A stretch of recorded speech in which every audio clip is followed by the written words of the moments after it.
Bonjour et bienvenue à la rencontre causerie de l'artiste Sonia Robertson dans le contexte de l'exposition Umiku Nekawi Assi, Son de la Terre-Mère. J'aimerais commencer par reconnaître que la Guilde célèbre les traditions culturelles et l'expression artistique de tous les peuples autochtones du Canada et des artistes en métier d'art. La Guilde est située en territoire autochtone, lequel n'a jamais été cédé. La nation Ganyangehaga est reconnue en tant que gardienne des terres et des eaux de Tiohtià:ke, historiquement connue comme lieu de rassemblement pour de nombreuses Premières Nations. C'est dans le respect des liens avec le passé, le présent et l'avenir que la Guilde reconnaît les relations continues entre les peuples autochtones et les autres personnes des communautés du Canada. J'aimerais aussi remercier Mme Robertson d'avoir accepté notre invitation à donner cette conférence et merci à vous tous pour votre présence à cette activité virtuelle. Mon nom est Marie-Hélène Naud. Je suis coordonnatrice aux activités culturelles à la Guilde et il me fera plaisir d'animer l'activité aujourd'hui. Afin de débuter l'activité, je ferai une brève présentation de la Guilde pour ceux qui ne sont pas familiers avec notre organisme. La Guilde est un organisme à but non lucratif œuvrant à la conservation, à la promotion et à la sensibilisation de l'art inuit, de l'art des Premières Nations et des métiers d'art du Canada. La Guilde fut fondée en 1906 par deux femmes anglophones de Montréal, Alice J. Peck et Martha May Phillips. En 1949, la Guilde fut fondée et elle fut le premier organisme dans le monde à commencer le commerce de l'art inuit, ce qui se reflète dans la place importante qu'il tient dans notre collection permanente. Dans ce domaine, notre collection constitue l'une des plus influentes au Canada. La Guilde possède également un centre de documentation et des archives disponibles pour la consultation. Elle organise des expos temporaires et des activités culturelles en lien avec la programmation. La Guilde possède une galerie d'art qui rassemble les œuvres d'artistes établis et émergents. Pour plus d'informations sur la Guilde ou sur les œuvres de la galerie disponibles pour acquisition sur ses expos temporaires et ses autres services, je vous invite à consulter notre site web laguilde.com. La Guilde présente en ce moment et jusqu'au 12 septembre, pour ceux qui ne l'ont pas vu encore, l'exposition Umiku Nekawi Assi, Son de la Terre-Mère, à ne pas manquer, en partenariat avec le Festival international Présence autochtone. Cette exposition présente une installation magnifique de Sonia Robertson que j'ai l'honneur de vous présenter dans un moment. Suite à cette exposition, la Guilde présentera à partir du 16 septembre l'exposition La céramique en plein essor, qui comprend le travail de 10 artistes contemporains canadiens qui consacrent leur pratique à l'argile. En plus de son exposition permanente Trilogie des matières, une collection, vous pouvez visiter aussi l'expo Pudu Pudlat au-delà des limites.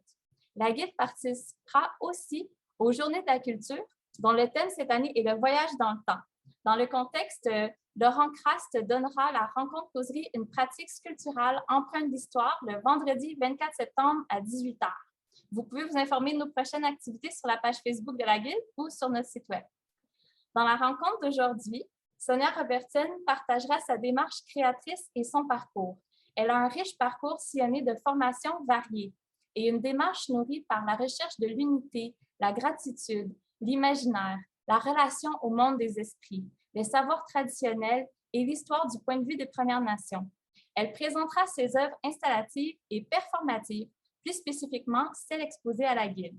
La rencontre se terminera par une période de questions pendant laquelle vous pourrez en apprendre davantage sur son approche, qui est orientée entre autres vers l'art-thérapie. Alors, n'hésitez pas à penser aux questions que vous pourriez avoir pour elle tout au long de l'activité, puis à les inscrire dans la section « Converser ». L'artiste Innu Sonia Robertson vit et travaille à Mastouillache, région du Saguenay-Lac-Saint-Jean. Elle est détentrice d'une maîtrise en art-thérapie de l'UQAT et d'un baccalauréat en art interdisciplinaire de l'Université du Québec à Chicoutimi. Elle travaille également en tant que commissaire. Elle a pris part à de nombreux événements artistiques, entre autres au Canada, en France, au Japon et en Haïti. Son travail fut présenté dans le cadre d'une dizaine d'expositions solo et plusieurs expositions collectives au Canada et à l'international. Ses œuvres font partie de collections publiques telles le Smithsonian Museum à Washington et le Musée canadien de l'histoire à Gatineau. En plus de son travail artistique, elle s'est impliquée dans de nombreux organismes et elle a participé à leur fondation. Récipiendaire de plusieurs bourses, elle remporte à 2 reprises le prix Excellence de la Société des musées du Québec pour ses projets de commissariat. J'invite maintenant Sonia Robertson à prendre la parole. Merci beaucoup d'être présents parmi nous et eh bien, je vous souhaite à tous une bonne conférence. Koe Casino, Sonia Tanishnikashin. Bonjour tout le monde. Marie-Hélène, est-ce que tu crois que, vu qu'on n'est pas nombreux, que ça serait possible qu'on fasse un tour, que chacune se présente? Si tout le monde se sent à l'aise, on peut faire ça certainement. Si celles qui ne sont pas à l'aise peuvent ne pas le faire aussi. Là. Fait que... Donc, je peux demander à celles qui veulent, vous pouvez lever le doigt et puis je pourrais enlever l'aspect muet de votre micro, celles qui veulent se présenter. Ça va m'aider à orienter ma présentation. Est-ce qu'une personne veut commencer? Sandrine Côté. Donc, je vais faire en sorte que vous puissiez parler. Vous pouvez maintenant...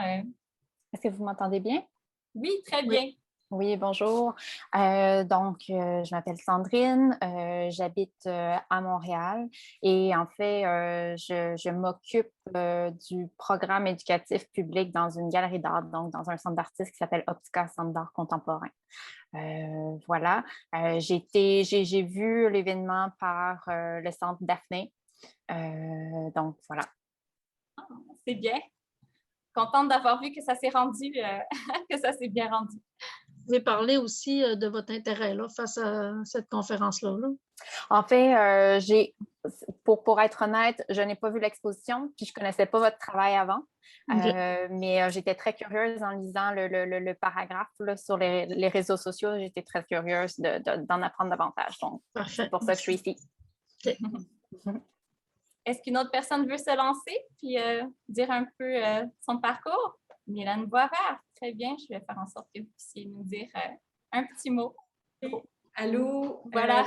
Je suis artiste textile et puis en fait, j'ai vu, moi aussi, je ne connaissais pas votre travail, mais j'ai vu votre exposition au Centre Daphné aussi récemment.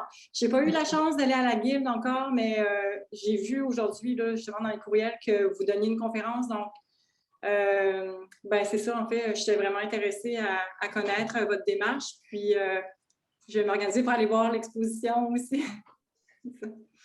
Merci, Mylène. Une autre personne aimerait se présenter?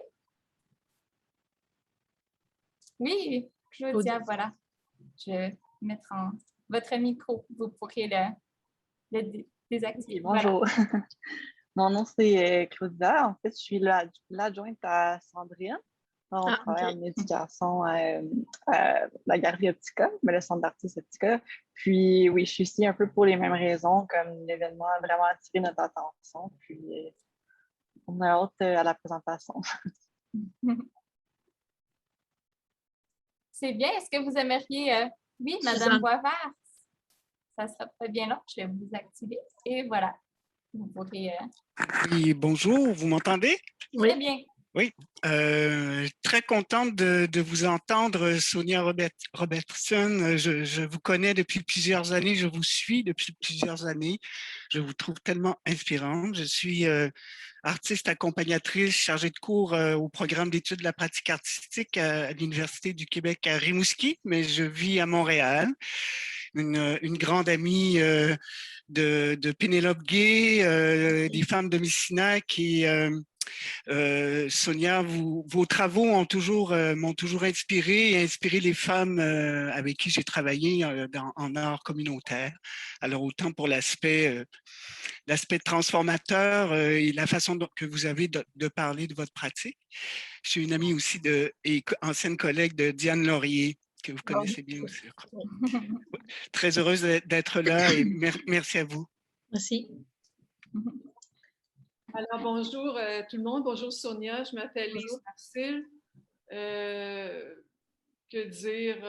En fait, je m'intéresse, depuis un an, j'ai entrepris de m'éduquer, ou plutôt, je dirais, de me rééduquer par rapport à où je vis, en fait, et avec qui je vis. Puis je parle des Premières Nations, des premiers peuples. Et comme artiste, je m'intéresse énormément aux démarches artistiques des artistes, Alors, je suis ici pour vous entendre, Sonia, raconter votre démarche. Qu'est-ce qui fait en sorte que, qu'est-ce qui vous amène? Moi aussi, j'ai vu à Daphné. J'ai pas vu à la Guilde. Et puis, voilà. Merci. Bonjour, vous toutes. Donc, je suis Raymonde Lebel, artiste peintre. Je demeure à Montréal. Je suis en médium mixte.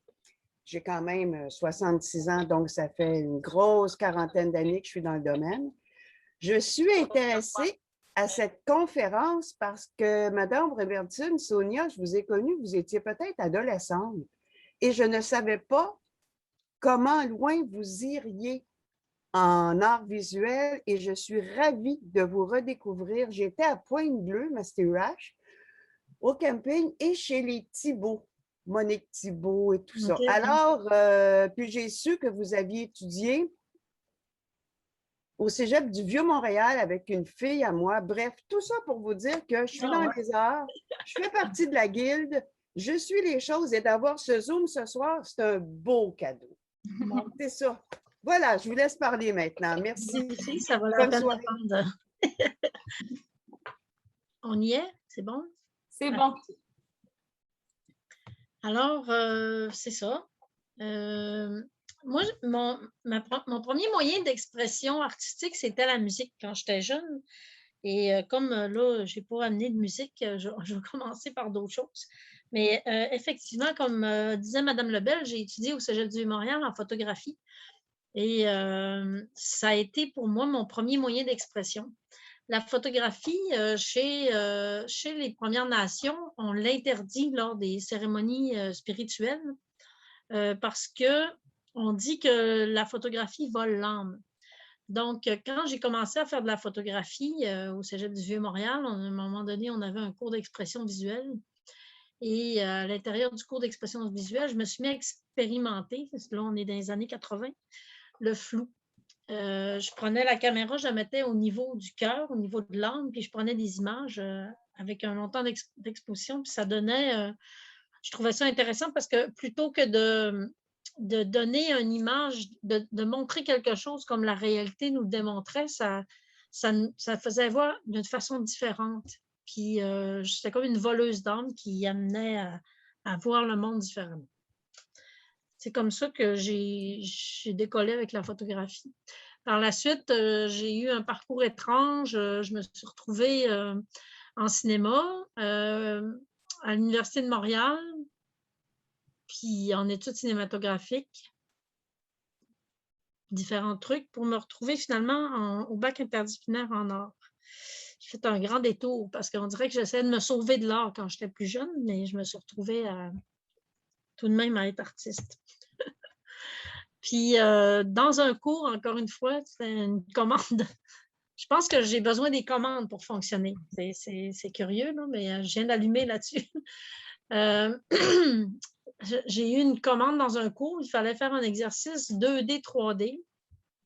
Donc, j'ai fait cette installation-là avec des pots de castor sur lesquels j'avais envoyé une projection. Et j'ai joué avec les perspectives parce que comme on voit l'image, le bout de l'image qui normalement devrait être à droite qui devrait être à gauche se retrouve à droite ou plutôt au milieu. Puis celui de gauche à droite, fait qu'en tout cas, ça transforme l'image dans la façon qu'on la regarde. L'image est découpée en trois, mais de façon reconstruite de façon différente. Puis j'ai comme beaucoup aimé ça aussi, jouer avec la perception des images. Donc, ça, c'était ma première installation avec les projections d'images. Là, on est dans le début des années 90. Et j'avais installé ça dans un couloir, dans un petit local, puis qui donnait sur le couloir du secrétariat. Puis il est arrivé le galériste de la Galerie Séquence, qui est une galerie à l'époque qui était seulement en photo. Maintenant, c'est devenu Bagne à Chicoutimi. Et le galériste, quand il a vu ça, il a dit « Je veux absolument que tu nous déposes un projet. » Moi, j'étais étudiante encore. Là. Je trouvais ça un petit peu stressant. Mais tout mon parcours artistique, le chemin s'est ouvert super facilement. Ça a été facile. Je ne sais pas pourquoi, mais j'ai eu plein d'opportunités. Donc, ce que j'y ai présenté à Séquence, c'est ce projet-là. La galerie, il y avait 2 murs, il y avait 2 salles, en fait, avec un mur mitoyen. Et comme je travaillais avec les projections d'images, je me disais, je ne peux pas avoir utilisé juste une partie de la galerie parce qu'il y avait des espaces dans le mur mitoyen. Vous voyez, c'est la barre centrale que vous voyez derrière la roche. Dans le haut, il y avait un ajournement, puis de chaque côté aussi. Fait que je me suis dit, il faudrait absolument que j'y présente quelque chose dans l'ensemble de la galerie. Et pour unir les 2 pièces, je me suis dit, je vais faire un grand cercle tout le tour, puis je vais faire un trou dans le mur, puis je vais passer un arbre bord en bord. Et cette œuvre-là, ça représente ce qu'on appelle l'arbre sacré. Ça peut être l'équivalent du yin et du yang. L'arbre sacré, c'est les 4 directions. L'arbre sacré, ça représente où on doit se tenir, c'est-à-dire au centre de l'arbre, où l'influence des 4 émotions, des 4 éléments, le plus possible au centre, pas trop d'un côté, pas trop de l'autre. C'est comme une danse, en fait. Puis l'aspect masculin, l'aspect féminin, les racines, le féminin, le masculin par comme on voit, le masculin, l'ouverture des pierres. Puis là, il y avait 6 projections de diapos. Non, en fait, 4 projections de diapos avec devant les projecteurs des bocales octogonales qui donnaient un mouvement supplémentaire aux images. Une multiplication sur les murs, là, c'est pas une vidéo, fait que vous ne pouvez pas vraiment voir. Puis à l'intérieur de chacun des bocales, il y avait les 4 éléments. Et il y avait aussi 2 projections vidéo de chaque côté, une de chaque côté. Ça, c'est l'aspect féminin.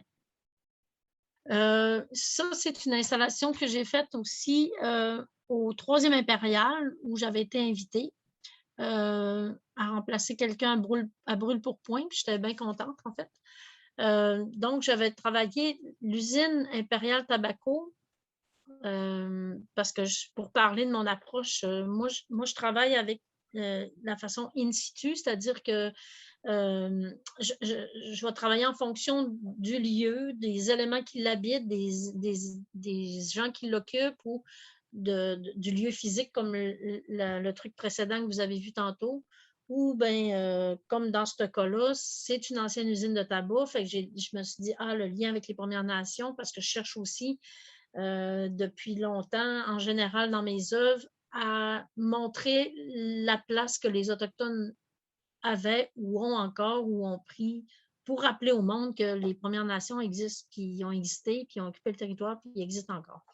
Donc là, le lien que je trouvais fort, parce que le tabac, pour les Premières Nations, c'est l'élément dont on sert pour prier le Créateur, que ce soit dans le calumet avec la fumée ou que ce soit en l'offrant directement à la terre. Donc, je trouvais que c'était vraiment pertinent dans l'usine 3e impériale d'Impérial Tobacco.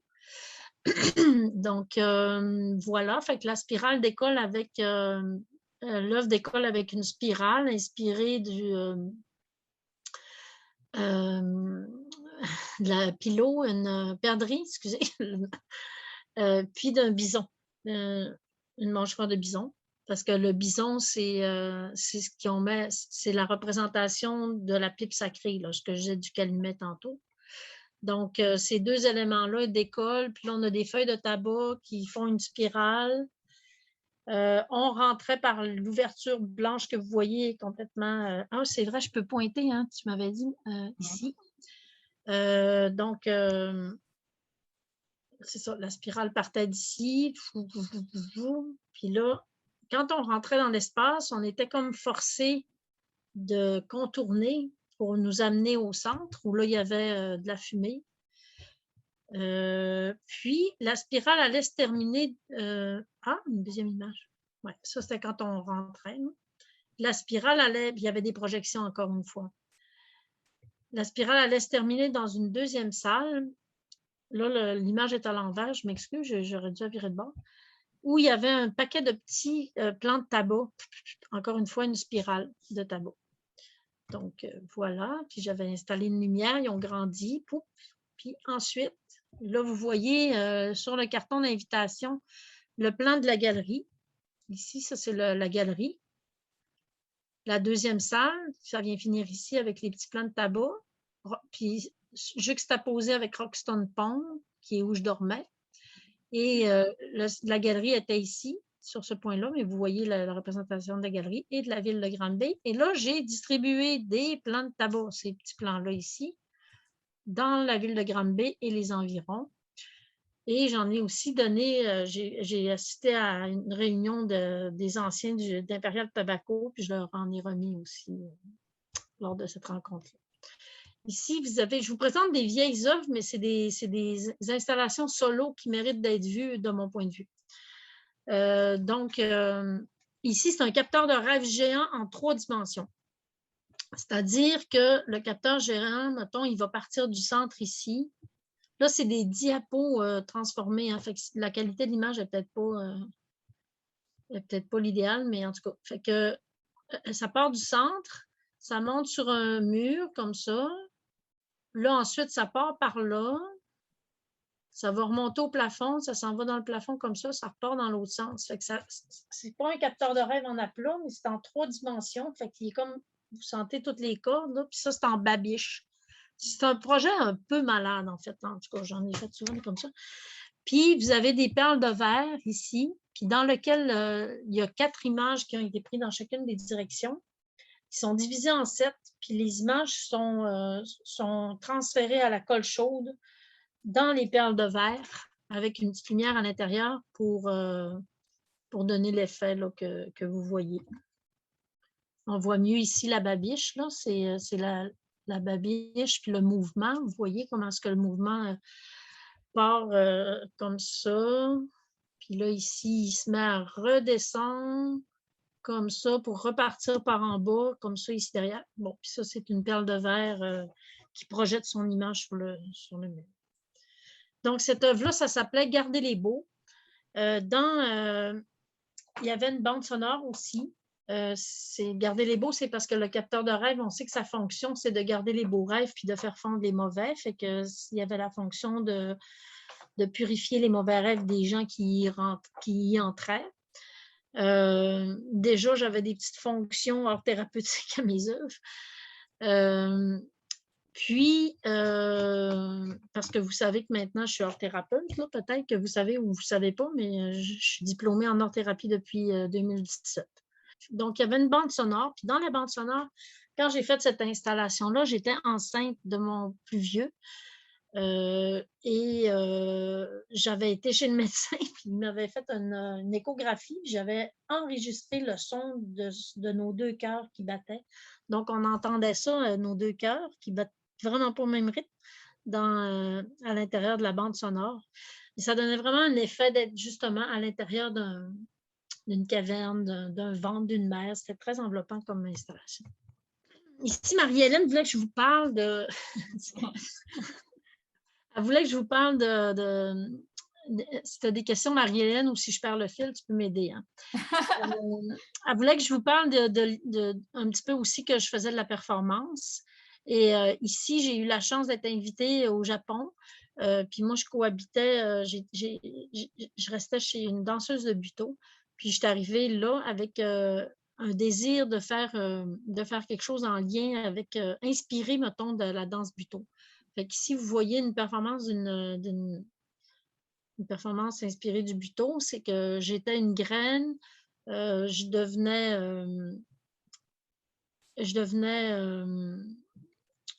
grandissais, je devenais un arbre, puis ensuite une femme. Puis ensuite, je distribuais des bouts de bois à tout le monde, puis les gens frappaient sur la structure du chapiteau, puis c'était géant, là, ça faisait vraiment... c'était magnifique. Puis... c'est ça. Le buto, en fait, qu'est-ce qui est intéressant, c'est que ce qui m'intéresse du buto, c'est comme je vous expliquais tantôt ma démarche en art in situ, c'est que le buto aussi va travailler vraiment avec ce qui est là, avec la présence. Comme si je vous lis un petit peu la citation de Kazuo Uno, qui est le père du buto. on sait que le buto, ça a été créé suite au bombardement qu'il y a eu, puis la guerre, puis le tremblement de terre qui a vraiment brisé Tokyo. Suite à ça, ils ont créé ça pour rentrer en contact avec les esprits perdus. Donc, pour moi, le rapport aux esprits, à ce qui est invisible, comme les chasseurs Innu, c'est quelque chose de super important. Fait que c'est ce qui m'a beaucoup touchée à travers le buto. Donc, Kazuo Innu dit, si vous voulez interpréter une fleur, vous pouvez la mimer. Elle sera la fleur de tout le monde, banale, sans intérêt.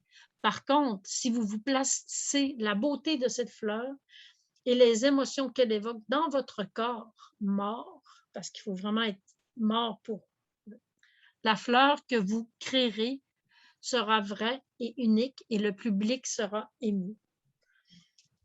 Pour ceux qui connaissent ou ne connaissent pas, moi j'ai vu une performance de lui au théâtre d'été, au Carrefour de théâtre à Québec dans ces années-là, puis il n'y avait rien, puis il était très émouvant justement. Donc c'est ça. Ça c'est la deuxième, je l'ai refaite à Montréal, la même performance, dans un contexte un peu différent.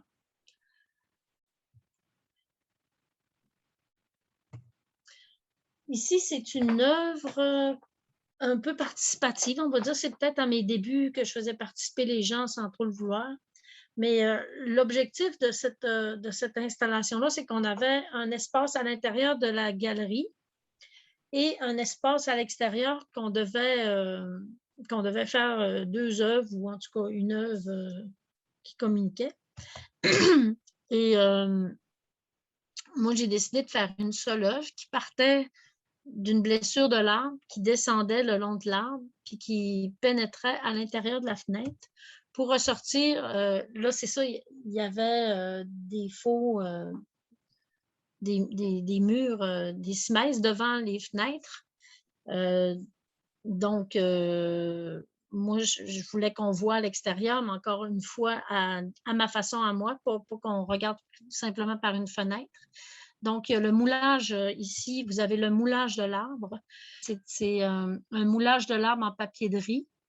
Puis on voyait la caméra obscura, l'image inversée, apparaître cette fois sur le tronc. Puis ici, vous aviez des petites visionneuses comme on avait à la ronde. Là. Je pense qu'il y a des gens qui savent de quoi que je parle, peut-être à cause de leur âge. Ça s'appelle cette prière à l'arbre, c'est murmure, c'était une prière pour guérir l'arbre, en fait. Ici, c'est Ascol, une installation. En fait, ici, le contexte est un peu particulier parce que ma sœur Diane, qui est artiste aussi, qui était artiste aussi, qui est décédée en 93, subitement, avait exposé à Ascol, mais à l'époque, la galerie Ascol était sur la rue Sherbrooke. Et son œuvre qu'elle avait faite s'appelait L'esprit des animaux. J'aurais dû mettre une photo, mais désolée, je ne l'ai pas. Puis moi, j'arrive comme plus jeune qu'elle, 10 ans plus tard, et les gens me comparent à ma sœur, toujours, parce que je marche dans ses traces, ou bon. Donc, je me sentais comme, OK, qu'est-ce que je fais? Parce que, comme je vous ai dit tantôt, cette galerie-là est située sur la rue Sainte-Catherine, exactement dans l'édifice de fourrure où j'allais avec mon père, parce que mon père, c'est un fourreur dans le sens de la fourrure. Et je l'accompagnais là, puis je me souvenais de ce building-là, puis tout, puis c'est une ancienne manufacture de fourrure. Donc, pour moi, je me devais de travailler le même sujet que ma sœur, l'esprit des animaux. Et là, je me suis dit, je fais le même travail, le même thème, puis tu sais, j'arrive 10 ans après, puis tout le monde déjà me dit que je marche dans ses pas, tu sais, comment je vais faire? Fait que j'ai décidé de l'inviter, d'inviter son esprit à venir discuter avec moi, puis de créer l'œuvre ensemble, moi puis son esprit. Donc là, j'ai été acheter des manteaux de fourrure que j'ai toutes démanchés, puis l'idée de là, c'est que curieusement, comme ça m'arrive souvent, Il y a une seule fenêtre dans la galerie et elle est située à l'ouest. L'ouest, pour les Premières Nations, c'est la direction par où l'on passe quand on meurt. C'est la porte. C'est la porte que les esprits prennent pour changer de monde. Fait que ça aurait pas pu être mieux. Là. C'est moi-même qui aurais fait faire la fenêtre, c'est là que je l'aurais mis. Et j'ai mis des manteaux, j'ai enlevé les doublures, toc, toc, toc. Et de plus en plus, ça devient, comme vous voyez, des pots de fourrure. Puis, ploups, c'est comme si ça partait par la fenêtre. Il y a comme une chute ici. Et là, vous ne voyez peut-être pas très bien, mais c'est des crânes de castors au sol. Et dans l'œuvre, il y a une bande sonore qu'on entend, les machines à coudre industrielles fonctionner, les gars qui taquent, quand ils taquent les manteaux, c'est rapide, ils sont vite sur la brocheuse. On entend un moment donné ma sœur qui dit lorsque l'Indien tue l'animal, il prend le crâne, l'accroche à l'arbre, et lorsque le crâne tombe au sol, l'esprit de l'animal est libéré. C'est qu'on voit mieux ici là, que ça s'en va direct par la fenêtre. Excusez-moi, je fais les gestes, mais je n'ai pas vu. Ici, c'est moi et ça, c'est elle. Donc, il y avait des petites lumières à travers les ossements que vous voyez là. Ça, c'est elle et ça, c'est moi. C'est le dialogue entre les deux. Ça ici, c'est une œuvre que j'ai faite. C'est encore en 2 temps. Il y avait à la Minerve, c'était en nature. Puis là, il y avait des arbres blessés que j'ai cousu des feuilles d'érable pour faire des petits pansements, là, des rouleaux de pansements que j'ai collés aux arbres. Et par la suite, il fallait faire une œuvre à l'intérieur. Puis encore une fois, j'étais enceinte, mais de mon 2e enfant cette fois-là. Et j'ai eu une césarienne et j'ai pris une photo de ma césarienne. Ici, que j'ai étirée. Comme vous voyez ici, c'est la cicatrice. Puis, je l'ai transférée photographiquement sur du papier de riz que j'ai cousu. Fait que cette fois-là, c'est moi qui avais besoin d'être réparée. OK. Bon, ici, on a une œuvre en duo avec Domingo Cisneros. Cette œuvre-là, on l'a faite ensemble. C'était dans le cadre du 400e anniversaire de Québec, où il invitait toutes les nations fondatrices de Québec. Et il y avait un jardin pour toutes les nations autochtones. Fait que là, moi et Domingo, on avait un méchant défi. Il y avait un jardin pour je ne sais plus quoi, les Irlandais, un jardin pour les Anglais, un jardin, mais les Autochtones, c'était un jardin pour tous. Il y avait 8 jardins en tout. Bref, on ne chialera pas trop, là, mais c'était ça.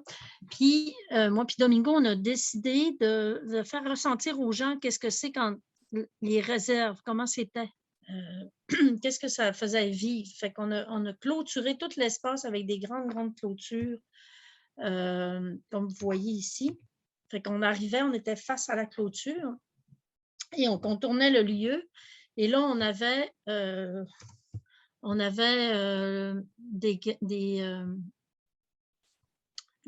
grand wampum constitué de 13 pièces, toutes fabriquées à la main en végétaux.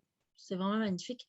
Et on avait les herbes sacrées ici, des grands arbres qui couchés sur le sol, qui représentaient les 10 Premières Nations quasi mortes qui renaissaient par l'art. Et ici, avec l'arbre de vie qui est le cèdre. Assez symbolique. Ici, une performance Indian Time. J'étais en France, je ne savais pas ce que j'allais faire. J'étais dans le musée du temps. Je suis allée aux toilettes dans le musée du temps. Et là, sur la toilette, j'ai pensé à, oui, Indian Time. Parce que j'étais dans le musée du temps, je me disais, OK, musée du temps, le temps pour les Européens, la notion du temps, le temps, c'est important, le temps, c'est de l'argent. Fait que je suis rentrée dans la salle en disant tout ça. Et j'ai pris des feuilles d'érable, j'ai distribué des feuilles d'érable à chacun. Et sur les feuilles d'érable, c'était écrit la notion de l'Indian Time, c'est-à-dire c'est le temps du sourire d'un enfant, c'est le temps de l'envolée des outardes, c'est le temps de la débâcle des glaces, c'est toutes sortes de choses comme ça pour partager Ici, c'est encore une action où j'étais assis là, j'avais été chercher des herbes, j'avais fait des mélanges, puis les gens venaient s'asseoir devant moi. Ils me jasaient, je faisais une petite carte postale, un dessin. À l'endroit, j'écrivais un poème, j'écrivais leur adresse, j'ai mis 101 cartes postales au mur, puis après l'exposition, chaque carte postale a été postée aux gens. OK, celle-là, c'est une installation participative que j'ai faite à Carleton-sur-Mer, où c'est un cercle comme vous voyez, là, avec des fils. Puis il y avait 2 paniers, un panier avec des plumes, un panier avec des trucs de mer, parce que ça se passait au bord de la mer, des coquillages. Les gens étaient invités à placer un élément sur le cercle. Là, je n'ai pas mis de photo, malheureusement, mais à la fin, là, il y avait plein de trucs dessus. Et les gens, quand ils faisaient l'œuvre, à un moment donné, quand ça venait de plus en plus chargé, parce que l'idée, c'est se questionner sur l'espace qu'on prend dans un territoire. Quand tu arrives, le territoire est vierge, tu peux t'installer où tu veux. Mais à la fin, quand il y a plein d'éléments, tu ne sais plus qu'est-ce qui reste comme espace. Fait que je voulais que les gens se questionnent là-dessus, à travers cette œuvre-là. Ici, c'était une autre œuvre qui accompagnait ça. C'est des pièces de monnaie découpées. Encore une fois, c'est la libération des esprits des animaux. Comme vous voyez, l'ombre des animaux ici.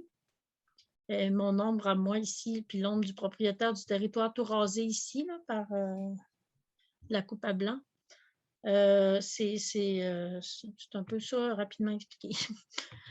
Cette œuvre-là, je l'ai construite, c'était à l'équinoxe du printemps.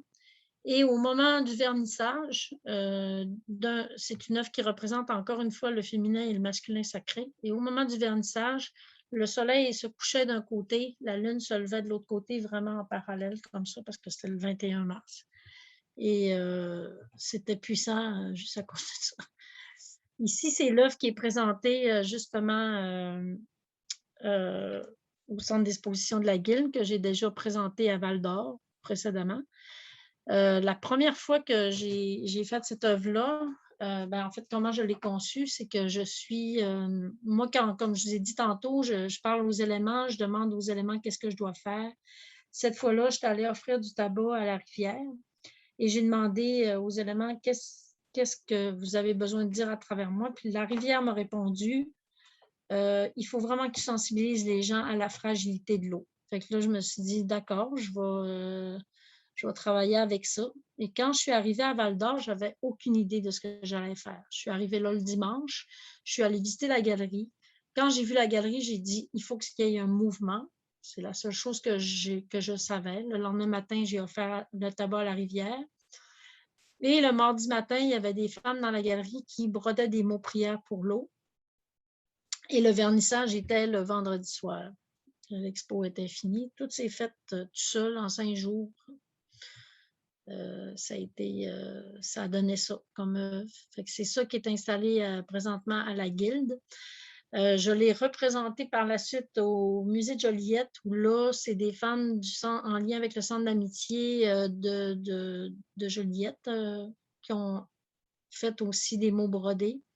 Et à la Guilde actuellement, elle est présentée et vous avez toutes vu Daphné, fait que je vais passer. Elle est présentée de cette façon-là et il y a des mots prières qui sont dans les fenêtres que vous voyez qui sont comme ça, puis des mots prières nouveaux encore qui sont présentés autour du cercle. Puis vous comprenez peut-être en voyant cette photo-là les difficultés que posait l'éclairage parce que la tuile, en fait, on veut les reflets de l'eau. On veut l'effet un petit peu de l'eau. Donc, sur le mur du fond, ici, ça permettait un petit peu de voir, là.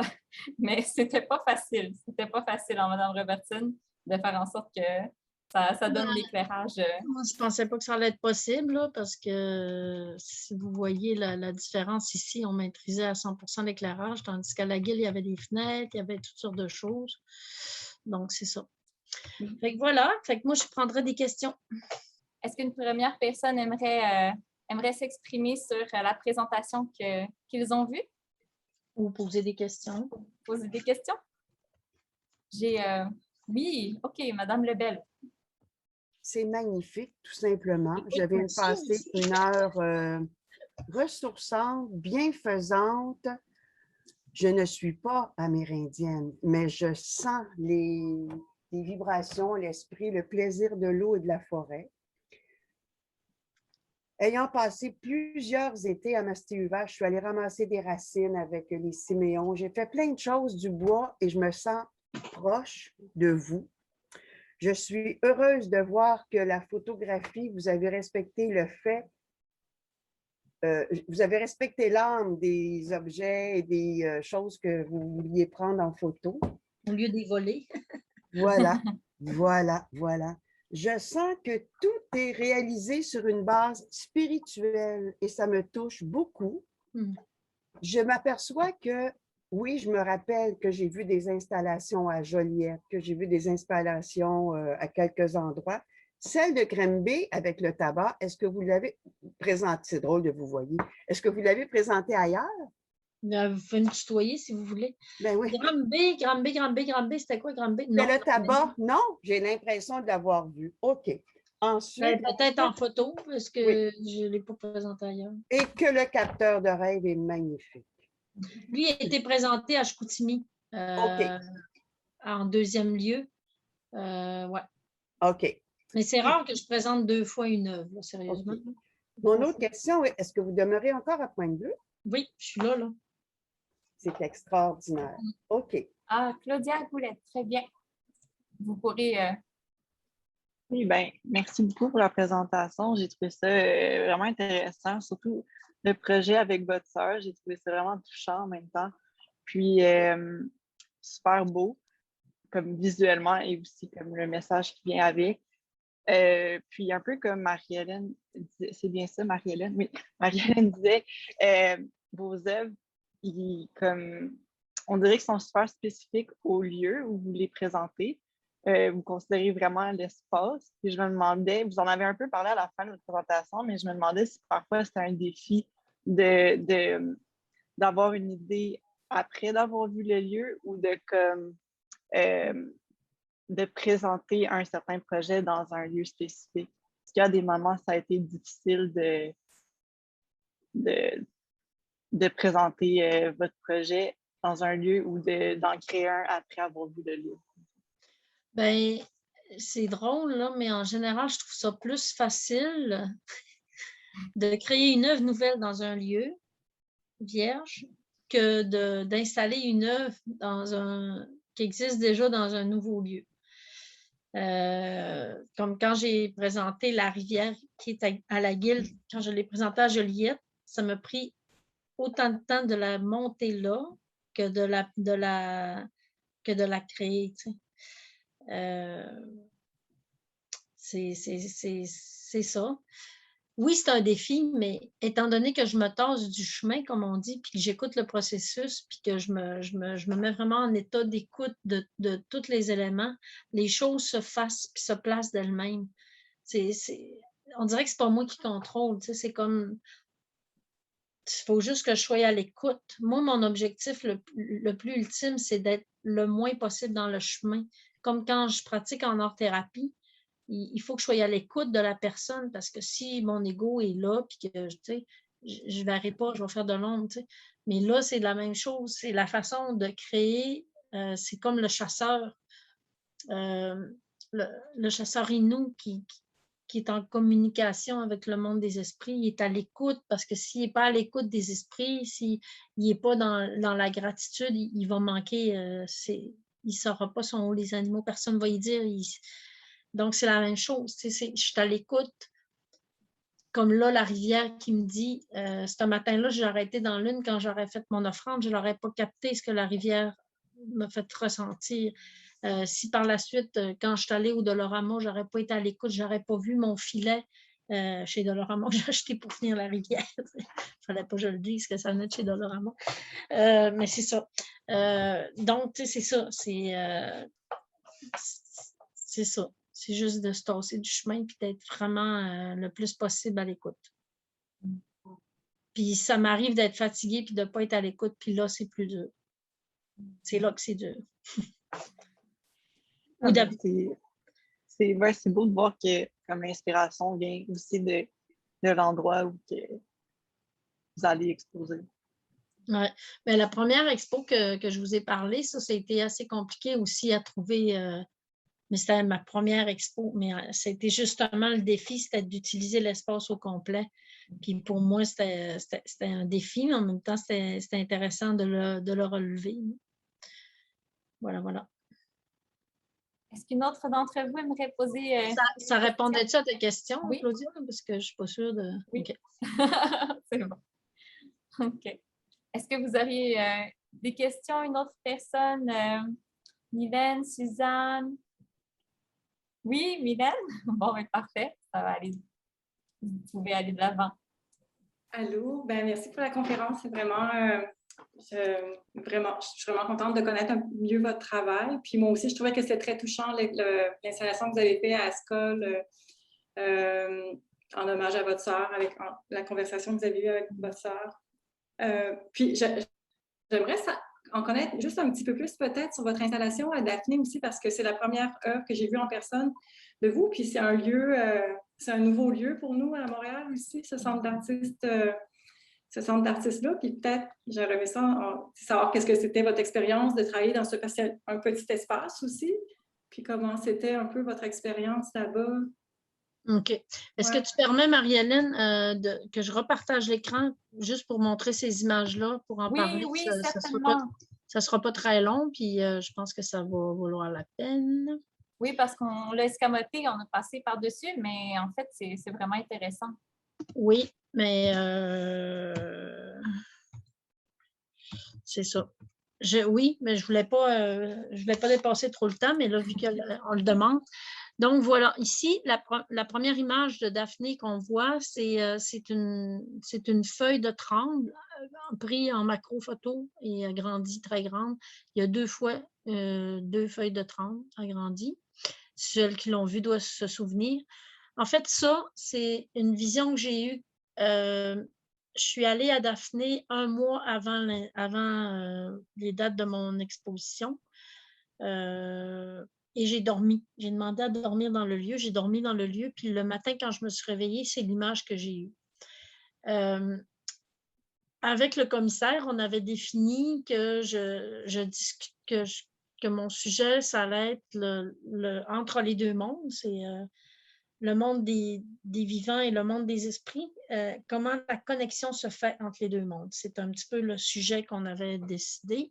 Donc là, j'avais un sujet déjà décidé d'avance. Et l'image que j'ai eue, c'est ça. Puis moi, ici, je suis entourée, je suis au Lac-Saint-Jean, là, je suis dans ma maison, puis autour de ma maison, il y a beaucoup d'arbres. Entre autres, il y a des trembles. Et c'est la feuille que vous voyez qui est là.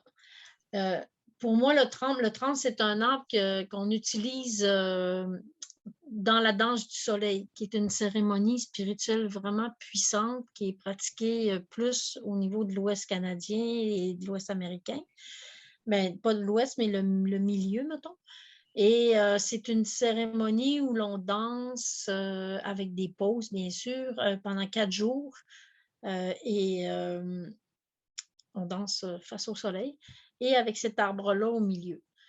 Le tremble, ceux qui connaissent un peu les arbres, quand le vent souffle dedans, le son du tremble, c'est l'arbre le plus sonnant parce qu'il y a une tige qui est très longue et puis très rigide, puis la feuille est rigide. Donc, il y a une sonorité qui nous amène, qui nous prépare à aller vers le monde des esprits. En tout cas, moi, quand je suis assise dehors en avant puis que j'entends le tremble, je suis prête à partir. Fait que c'est pour ça la feuille de tremble dans la fenêtre. Et encore une fois, c'est amener une vision qu'on ne voit pas souvent. On voit même des poils là, sur les feuilles qui sont dans la fenêtre. De l'intérieur, c'est la vue des fenêtres. Là, on a les grandes tuiles qui représentent des arbres dans une forêt, sur lesquelles il y a les projections des deux images qui sont présentes là, qui se projettent vers l'intérieur de l'espace, et une autre en mouvement où on entend le tremble et où on voit les feuilles de tremble. La dernière section, pour moi, ça représente plus l'autre monde à l'envers. Et pour ceux qui sont allés ou qui veulent y aller, il y a comme une tente, là, je ne l'ai pas pris en photo, mais on rentre à l'intérieur, puis on tombe dans la deuxième espace, dans la deuxième pièce. Et là, devant les projecteurs, il y a des lentilles de lunettes configurées comme les feuilles de trame, ils sont regroupées par 7. Je ne sais pas pourquoi, mais c'est comme ça. Ils ont des grandes tiges. Qui sont très rondes, puis quand ils bougent, ben, ça fait le mouvement. Donc, c'est des feuilles, ça représente des feuilles de trame qui sont devant le projecteur, mais qui permettent aussi de modifier l'image. Et là, vous avez des bandes sonores qui sont là aussi, sur lesquelles on retrouve ma voix qui chante, qu'on retrouve moi aussi, qui raconte un rêve que j'ai fait dans mon deuxième voyage pendant que je faisais cette œuvre-là. Et le rêve, c'est que j'ai rêvé à un bel homme, à un homme fabuleux. Puis chez les Inuits, quand les chasseurs rêvent d'une belle femme, le lendemain, ils tuent du caribou ou ils tuent. Fait que moi, j'ai rêvé d'un bel homme. Je me suis dit, je vais faire sûrement une belle expo. Fait que c'est ça. Puis j'ai rêvé aussi à des femmes qui étaient en conflit, qui s'étaient réconciliées sur une scène, puis qui invitaient d'autres femmes à venir chanter sur la scène. Fait que je raconte ce rêve-là comme un rêve rassembleur, parce que les rêves, c'est aussi un moyen de communier avec le monde des esprits. Donc, c'est ça. Puis les images qu'on voit, il y en a une, entre autres, que je suis arrivée comme encore une fois. Je vis au bord du lac, ça fait 54 ans. Et c'est la première fois que je voyais cette image-là. On voyait le ciel se refléter avec des gros nuages d'un ciel d'un bleu hallucinant sur le lac qui était juste onduleux comme ça. J'avais jamais vu ça. Fait que je l'ai filmé puis je l'ai projeté. Je vous le partage dans cette exposition-là. Donc, ça a été difficile, cette œuvre-là. J'avoue que c'était une des plus difficiles à faire. Peut-être que j'étais fatiguée tellement que j'étais ébranlée, je ne savais pas trop ou je ne sais pas quoi, mais j'étais moins à l'écoute ou je ne sais pas. Mais ça a été... il y avait un problème de langue aussi, j'avoue, parce que à la guilde, la directrice est anglophone, moi je ne parle pas anglais. Le commissaire est anglophone aussi. Fait que je pense que ça a été difficile aussi, ça. Mais je suis contente que Daphné existe, pas à la guilde, mais à Daphné, parce que c'est le premier centre d'artistes autochtones autogéré au Québec, puis c'est vraiment important. Puis je suis honorée d'avoir exposé là en même temps qu'à la guilde. Voilà. Oui, ça donne bien. En fait, c'est vraiment un été Sonia Robertson à Montréal. Mais je vous remercie beaucoup pour vos questions. Je remercie Mme Robertson pour la belle soirée. Vraiment, là, puis je suis contente qu'on ait parlé. Merci pour la question sur le centre Daphné. Je suis contente qu'on ait pu le voir. Puis il me reste, moi, à aller le voir avant que ça ferme. Donc, ça sera pour moi très, très bientôt. Et puis, bien, je vous souhaite à tous une excellente soirée. Et puis, merci encore là, pour votre présence ce soir. Et oui, bien sûr, vous avez le mot de la fin, Mme Robertson. Ah, OK, ben oui, c'est juste que si vous avez envie, peut-être il est en construction, là, c'est sûr, mais j'ai un site Internet, puis j'ai une page Facebook. Ma page Facebook, c'est peut-être plus hors thérapie, là, mais en tout cas, c'est Point Mouna. Ça s'appelle justement, ça veut dire rêve avec un S. Donc, P-U-A, M-U-N-A, Point Mouna. Mon site Internet, là, comme je vous dis, il est en construction, mais ça va venir. Vous avez quand même assez d'informations là-dessus. Fait que voilà. Bien, merci beaucoup de votre écoute, merci beaucoup de votre intérêt, puis merci beaucoup Marie-Hélène et la Guilde de cette invitation-là. Puis je vous invite à aller voir l'exposition. Tout à fait, bien dit. Puis bonne soirée, merci encore. Au revoir. Bye, merci.